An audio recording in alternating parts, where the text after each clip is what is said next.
我们今天推的这个双极的射频的电烧呢，那基本上它跟以前是不一样的。它以前是属于单极，甚至最传统的健保刀是属于用300多度的电烧刀，那基本上温度会比较高，对于组织的伤害跟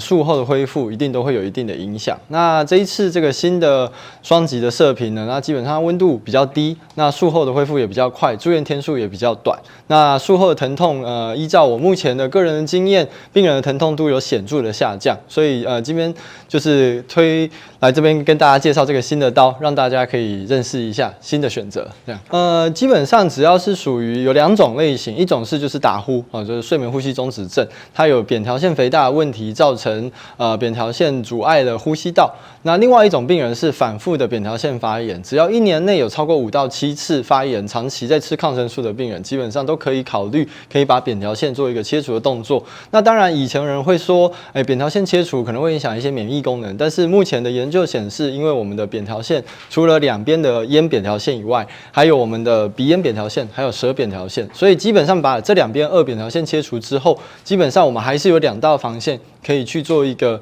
平常呼吸道的一个防御，所以基本上也不用太担心说切除之后会有造成任何的副作用或反效果。对。